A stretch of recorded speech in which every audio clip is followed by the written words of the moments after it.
Hello and welcome. Kerry here from Healing Humanity, the power of a proper human diet. And today I'm thankful, grateful, blessed, honored to welcome Dr. Philip Ovadia back to the channel. Welcome, Dr. Ovadia and Adam. How's it going, guys? I am doing great. It is awesome to see you guys again and get everyone updated on the progress that you've been making with this inspiring project. I know you guys have been on this mission for a couple of years now, and it's great to see it getting close to the finish line. Yeah, well, we're so thankful that you were a part of the documentary, sharing your story. You had us out at the hospital, which was incredible. We got some amazing footage. But it's just a vital part of this because so many people going carnivore, their first concern is heart disease. So we're so thankful for your participation in it. And just personally, I'm thankful to you as well. I know I mentioned this to you before, but you were a big part of my carnivore journey. I had congestive heart failure, irregular heartbeat, all of these issues. And when I was doing my research, after learning about carnivore and thinking this is crazy, this is insane, I remember watching you on Diary of a CEO, and then digging deeper, and then getting your book, Stay Off My Operating Table, and it was a huge part of my journey. So I'm really thankful for you on several fronts. Well, thank you for that.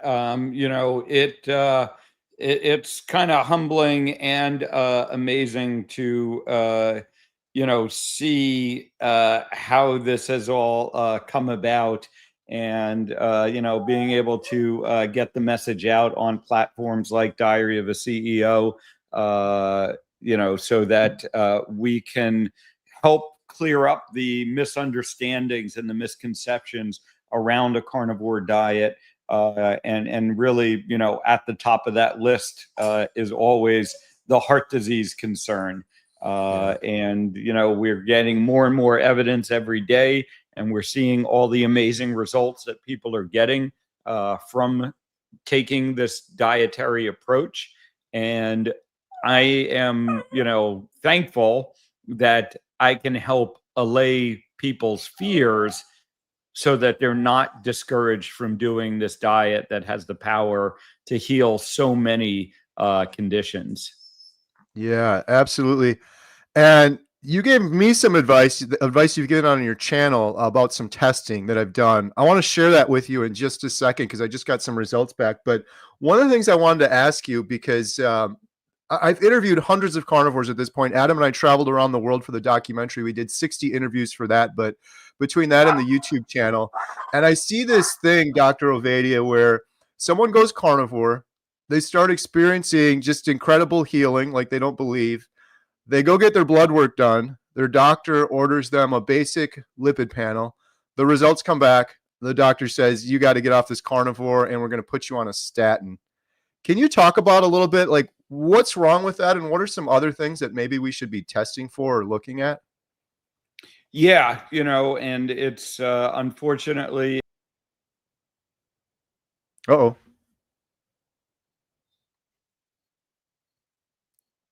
There we are. Oh, there we go. There we go. Don't know what happened there. So yeah, that's a story that I hear way too often, and it really is unfortunate because the cholesterol alone, right? Cholesterol levels alone are not enough to tell us that damage is being done. And this is a misconception that is way too pervasive among medical professionals, and therefore, their patients get the same message. We need to know about the quality of the cholesterol, and we need to know about the environment that the cholesterol is in. And ultimately, one of the powerful things about the carnivore diet is that it addresses the true root causes of heart disease. This is insulin resistance and this is inflammation. And when you take those two out of the picture, if you fix whatever insulin resistance you might have, if you lower the inflammation, the cholesterol is less likely to become problematic. And it's important to work with a practitioner who understands this and get the additional testing, things like advanced lipid panels, things like looking at your insulin level and your metrics of insulin resistance and your inflammation markers so that you can really figure out, is that high cholesterol level problematic or not? Yeah, that statement, I remember when we filmed you for the documentary, you saying it's really the quality of your cholesterol that we should be looking at more so than the quantity. And when you say that and you think about it, it's like that makes a lot of sense. I don't understand why more aren't doing that. The other thing that you've talked about is getting an advanced lipid panel so you can look at the quality, which is something that I've done. And the other thing you've talked about, and I didn't do for a long time, and that was getting a CAC scan done. And I wanted to just share this real quick because maybe it'll help some folks out there watching. But you told me this too before, and when I've heard you talk about getting a CAC scan, in my head, Dr. Ovadia, I always thought I'm going to have to go to the cardiologist. I'm going to have to get a referral. This is going to be like some big MRI machine. It's going to cost thousands of dollars. And I think on the last time I spoke to you, you corrected me on that. It's a lot more accessible than I realized. And long story short, I Googled CAC scan near me, and I found a place. I live out in the middle of nowhere. I found a place relatively nearby, and without any doctor's order or whatever, I went in and I got my CAC scan done. This was about 2 weeks ago. It cost me $50 out of pocket. And Yep. I literally went in and I had to fill out paperwork because they had to put it on the my chart so they could give me the results because I didn't go in with a doctor's order. That was the only paperwork I had to do. I was in and out of there in 5 minutes. And I just got my results back, and I have a big fat 0 on my CAC. So I was pretty excited about that. Awesome. Yeah, welcome to the club of carnivores with 0 CAC scores. It's a great test, and yeah, it's again widely misunderstood. The perception is that it's an expensive test and it's difficult to get. And the reality is exactly what you experience. $50 might be a little lower than some other areas, but I can say that it's rarely, if ever, over $200. And I would say around $100 is average. It's a quick test to get done, as you experienced. There are a lot of places where you don't need a doctor's orders. Sometimes you do. And that can be a little bit of a barrier.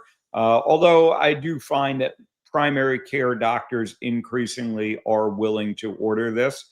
And if you as the patient goes to them and say, I know that insurance won't cover it, I'm willing to pay for it, that usually facilitates that as well. So it's a great screening test for heart disease, and it will give you a sense of where you stand.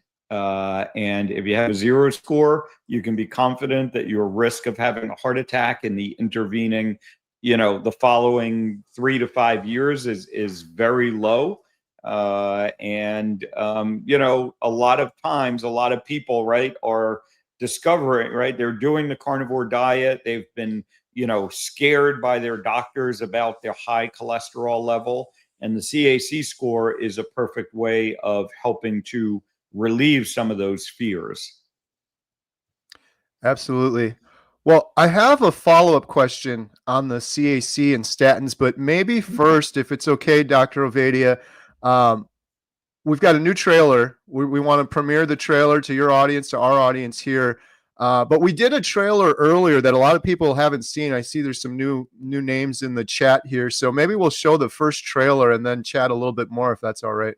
Yeah, that'd be awesome. I'm excited to see the new one as well. I've seen the previous one, but everything I see from this film, it just keeps getting better and better. So I'm excited for it as well. Oh, I appreciate it. So this first trailer we're going to show, this was actually before we filmed Dr. Ovadia. This was a little bit earlier, but just to kind of set the stage, here we go.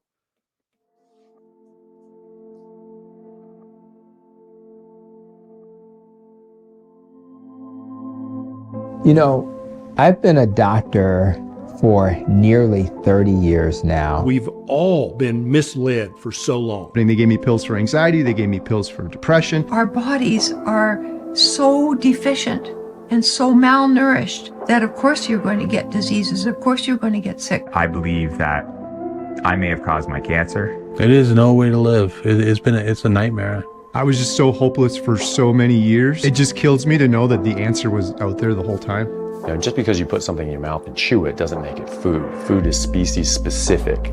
We can sit back and we can say the bloody doctors, it's not their fault. They were trained and they're doing what they were trained to do. The thing that really pisses me off is that the people that we should have been able to trust, the literal organizations that we look up to protect us, are the people who have done the majority of the misleading.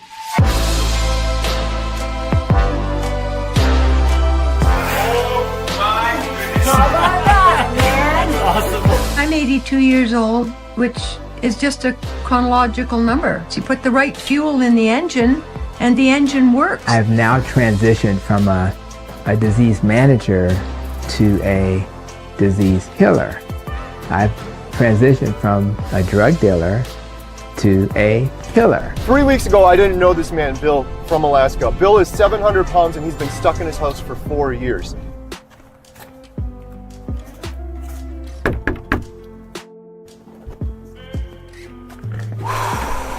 You nervous? I'm nervous, scary. You know, I live in Alaska, the most incredible place on the planet. I had to have a toilet put, a few feet from my bed, which I can barely walk to as is. I have not been outside in over 4 years. This is life or death for me.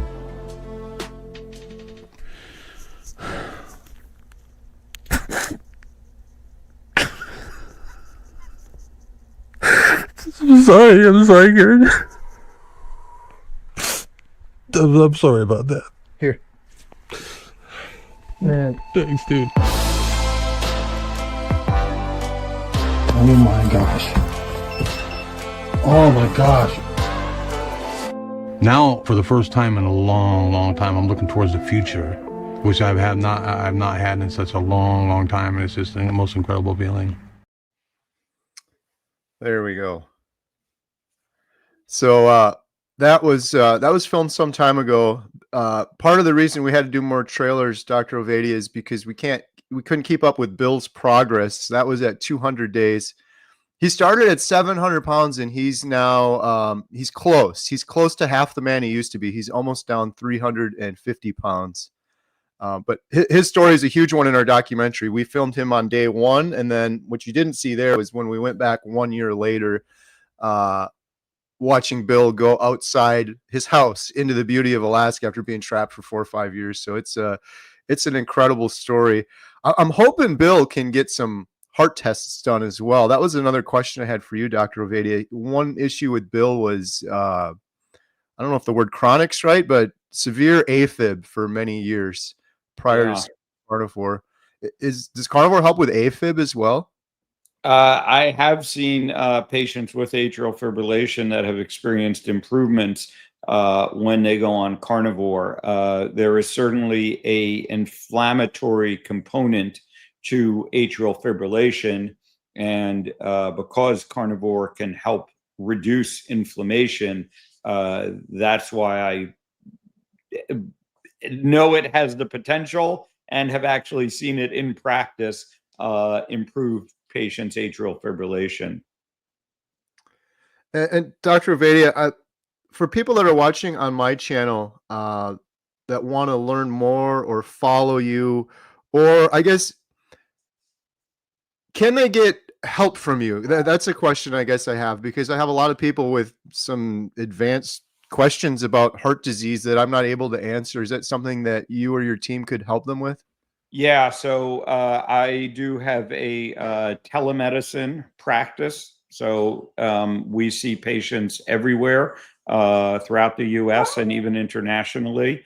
I've put together a great team. I have a nurse practitioner, Lisa Simmons. I have 3 great health coaches that work with me, Krishna, Jen, and Chris. and a whole team, behind the scenes. And yes, we are actively taking care of patients with concerns about their heart. A lot of them doing carnivore diets, some that we kind of can migrate towards it and work towards it, right? They primarily know about their heart disease. They really, some patients aren't aware that this is an option, or, like we talked about earlier, they've been discouraged or scared away from even considering something like a carnivore diet because of heart concerns. And we work with them to help them truly understand, what's going on with their heart disease, what's going on with their metabolic health more broadly, and we can help with all of those issues. That's wonderful. So one follow-up question I had from before on the CAC scan front. I one regret I have, it's hard to have regrets as carnivore, you can't go back, but I was on statins for I think almost 10 years, 8 to 10 years in my 30s. And I had brain fog and memory loss and things. I never knew it was from the statins until I started doing more research. I don't know, man. I was on so much medication.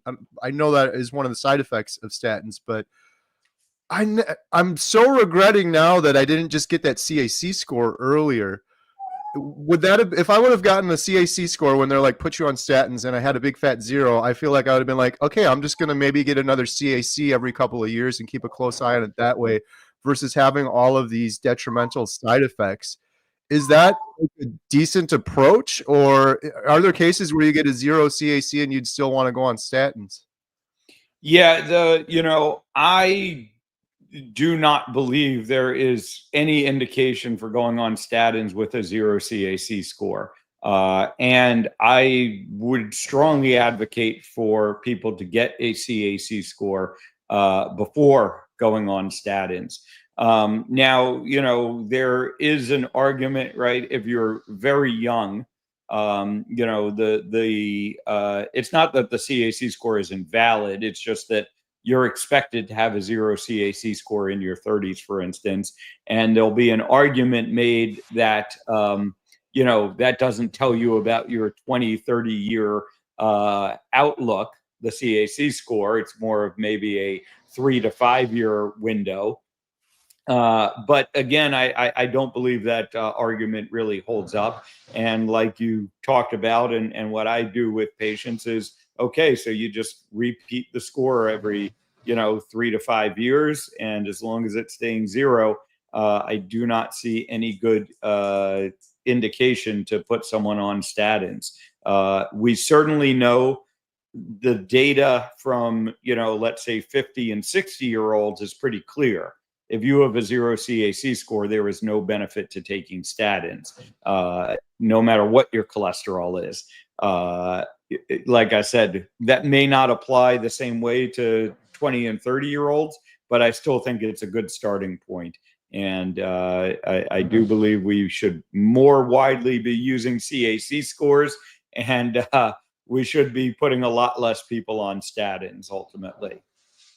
Yeah, it just, in retrospect, it seems to make so much more sense to do a $50 scan that takes 5 minutes versus years and years of, because I wonder too, like they list some of the side effects, but I wonder what other side effects or unintended long-term consequences there are of taking those, especially when I was taking all sorts of other medications. It's something we'll probably never know the answer to, but knowing that, yeah.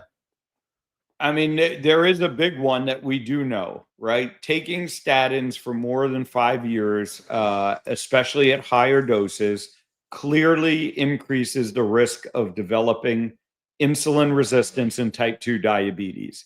And those are the two primary drivers of heart disease. So that is a big concern. And I always tell people, right, these days, it's not about whether or not I should take a statin, because there are actually non-statin alternatives that you can use to lower your cholesterol. But the first question people should be asking and discussing with their doctors is is lowering my cholesterol going to be beneficial, right? Because there are lots of ways that you can lower your cholesterol level. You can go on a low-fat diet, right? That will lower your cholesterol level. I do not think that's good for your health. You can eat a lot of vegetable and seed oils, and that will fairly reliably lower your LDL cholesterol level. And again, I would say that is not a good thing for your health. We have sort of a famous, sort of experiment that was done within the low carb community by Nick Norowitz, now officially Dr. Nick Norowitz, right? Where he ate, and I forget how many, but he ate basically a lot of Oreo cookies, right? I think it was 20 a day or something, and showed that lowered his cholesterol, his LDL cholesterol level, more than taking a statin did.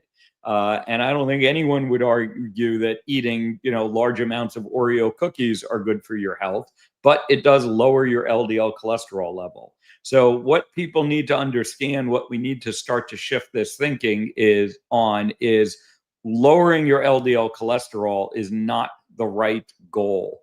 And that's the conversation, right? We need to discuss, how do we stop you from forming more plaque in your heart?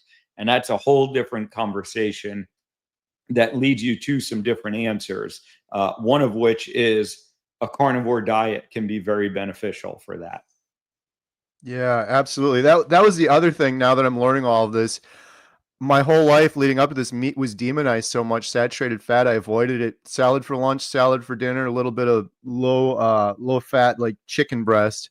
And I feel like when I went carnivore, I know my cholesterol went up, but I feel like I was almost deficient in it. Like, I'm happy about it. I feel like my sleep improved, my depression went away, my immune system got stronger, and I just got my testosterone test back. My testosterone's doubled on carnivore.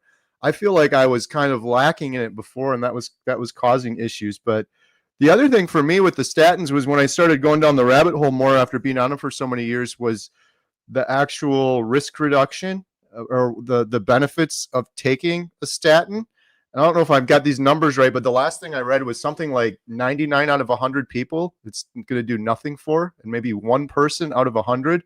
So it's like, when I start running all those calculations and weighing all of those things, it just, get the CAC scan for $50 and then go from there seems to make so much more sense in retrospect. Yeah, I don't disagree with that, and you're correct on the numbers. There's a statistic that we refer to. It's called the number needed to treat, NNT, and that is how many people need to be administered a treatment. And this can be applied to all sorts of different treatments, not just pharmaceuticals, but certainly is applicable. How many people need to take the medication for one person to benefit? And when you look at what we call primary prevention, meaning someone who has not already had a heart attack with the use of statins, that number comes out somewhere around 1 in 100, maybe even a little higher than that. 1 in 120 people will actually get the benefit from taking that medication, and the other 99 are not going to get any benefit. So they're only exposing themselves to potential, negative effects. Well, the 99, somebody's getting a benefit, right? It's just not the patient. Somebody's pocketbook, which is unfortunate. So, Dr. Ovadia, Yes. I have a quick question for you. Sure. Those that have been doing a carnivore diet for a while, do you have any general recommendations as far as when to get cholesterol tested? Obviously, you always want to try to get a baseline beforehand. Before they start the diet would be great, but is there a period of time that they should wait before they get tested again? Well, we do see variations in how people respond when going on these diets. There are a subset of people that have a significant increase in their LDL cholesterol level when they start, and these are low carb diets in general, carnivore, of course, being one of them. Now, some of those people, it remains high when they're sort of actively losing weight, and then it will come back down towards their baseline level. Other people, it stays elevated for longer periods of time. Some people, it does not go up, and some people, it will even go down. And there was a study that Dr. Unwin, Dr. David Unwin in the UK did, and this was published maybe 5 or 6 years ago, that within his population of patients who went on low carb diets, there was no net change in LDL cholesterol levels. So in other words, some went up, some went down, and it all kind of balanced out after about a 2-year period. So that's some interesting data, and that goes along with what I see as well. Now, again, what I really tell people is whenever you're getting your cholesterol checked, you should ask your doctor about getting what's called an advanced lipid panel, or it will be called an NMR panel, which shows you the size of the particles, shows you what I alluded to earlier, the quality of your cholesterol, which is more important than the quantity of your cholesterol. And so again, that's where we really need to reframe this discussion, because if you're just getting your basic lipid panel, you're just getting your LDL level checked, you're getting an incomplete picture. And that can lead you to make some decisions that might not be correct because you're working off of incomplete information. Yeah, that's great. So I do have one follow-up question. So a lot of people equate cholesterol as something that's bad, that they don't want it. Is cholesterol essential to life? Yeah, cholesterol is essential to life, and it plays many important roles in our bodies. It's part of our immune system. It's a precursor for many of the important hormones in our body, things like testosterone in men, estrogen in women. Vitamin D is made from cholesterol. So cholesterol is vital. Cholesterol is not a substance that is there, just to cause us harm, despite the sort of narrative around it. And that, again, is where, the quality of your cholesterol is what matters. Because if you have good quality, healthy cholesterol carrying particles, then yeah, you want more of them, and having high levels of it's interesting, right? There are studies that show, for instance, in elderly people, the higher your LDL cholesterol level is, the more likely you are to live into your 80s, 90s, and 100s. So, despite the narrative, the evidence around cholesterol is very mixed. And there's plenty of evidence that having higher cholesterol levels can be beneficial. And again, it's just because this all stems from this incomplete picture that we get from just looking at a basic cholesterol panel and trying to, come up with these generalized guidance that, always having an LDL cholesterol level that's elevated is bad. And the sad reality is that for a lot of the population, that elevated LDL cholesterol level is a problem because they do have insulin resistance and they do have inflammation. The statistics show us that about 90% of the adults in the United States have some level of insulin resistance. That's the problem, not the cholesterol. The cholesterol becomes problematic in that environment. But if you fix the insulin resistance, you don't have to worry about the elevated cholesterol. And that's where our system has just kind of gone off the rails. We got too focused on the cholesterol, which isn't the primary problem. That's awesome. So, Dr. Ovadia, we're excited for this documentary. We're so thankful for you being a part of it. And just so people know, we're not just doing documentary film, we're also doing a series. We're hoping to do a series. We've actually filmed quite a bit of it, but so we'll have a whole episode on cancer, a whole episode on type 2 diabetes, and a whole episode on heart disease. So we're really looking forward to rolling that out next. a lot of people keep asking. I saw some in the chat. What's going on? When's the documentary going to be done? We're completely done filming it. We filmed our 60th interview about a month and a half ago, and that was Dr. Sean Baker. He was our last interview. We're in post-production. We're editing through the end of the year, and we're hoping to have the documentary done early next year. And in terms of where people can watch it, the goal is to reach millions of people. The goal is to make it as accessible as possible. We're working with a film production company. Or we've consulted with a company, and the goal is to get the documentary done, submit it to film festivals, and then hopefully get it in theaters for a little bit, but then do a hybrid where it's on a streaming service. And again, though, the goal is to make it as accessible as possible so as many people can watch it as possible. So maybe we'll show the second trailer, or maybe we end it with the second trailer. That's kind of what we've done on some other ones, Dr. Ovadia. It's, Awesome. and we really appreciate you. I encourage everyone watching my channel right now, subscribe to Dr. Ovadia, check out ifixhearts.com, get his book. The work you're doing is just incredible. It's life-changing, so we really appreciate you. There it is.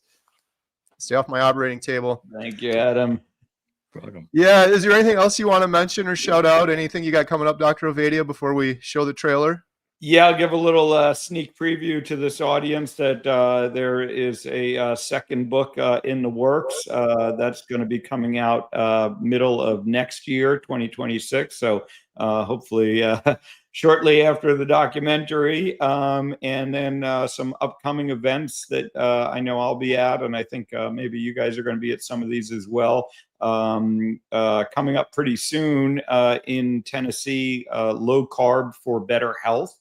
The website there is lc4bh.com, and I believe there are still tickets available if anyone's in the Nashville area in a couple of weeks. And then a big one that I know we're all looking forward to is Hack Your Health 2026 in Tampa, Florida.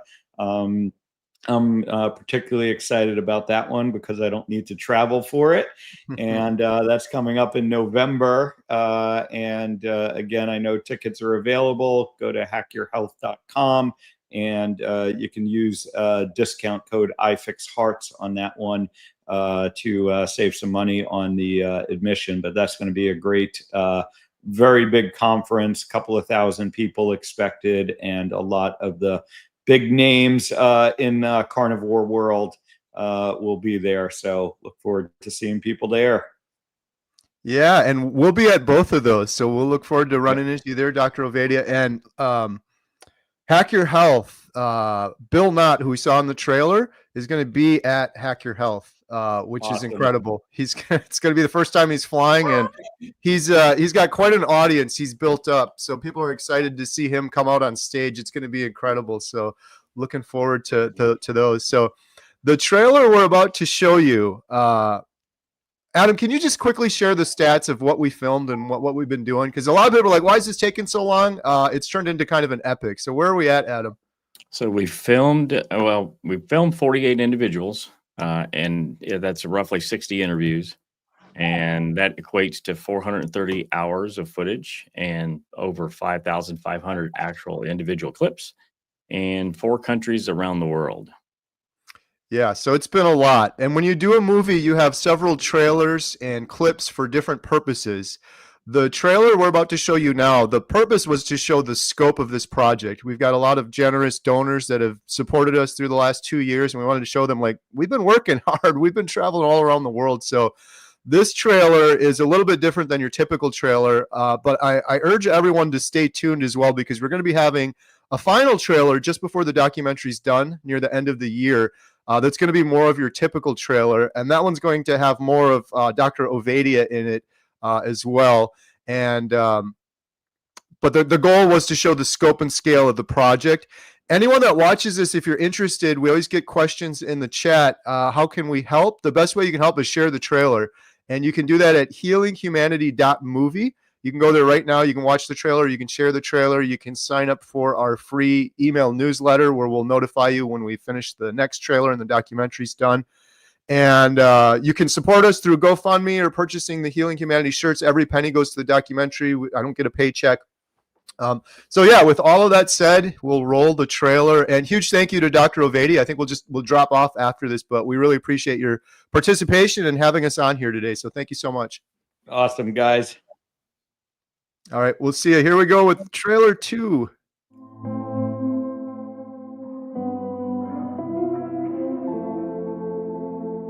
When I walk into a grocery store and see thousands of items on the shelf, that does not register in my brain as food. And of course it's not. This has never been food to any human being for the entirety of human history.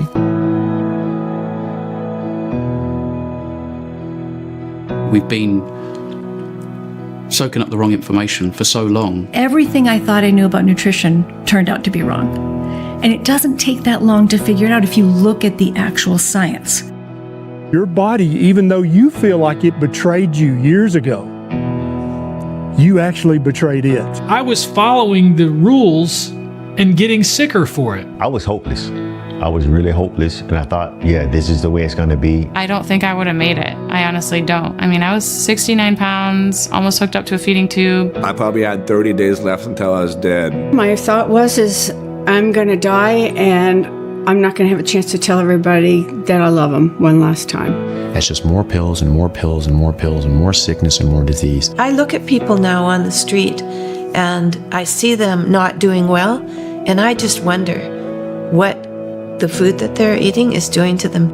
We're learning from our past way of eating that somehow we're damaging disease. I want to live in a world where every doctor is not managing disease, but trying to get to the root cause of why people are sick in the first place.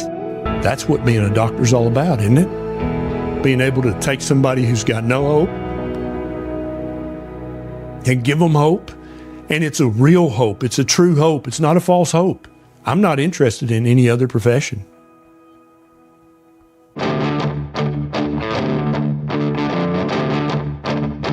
There you go, right in my face. Perfect. I just remember being so excited about being alive again. Changing my diet, absolutely saved my life.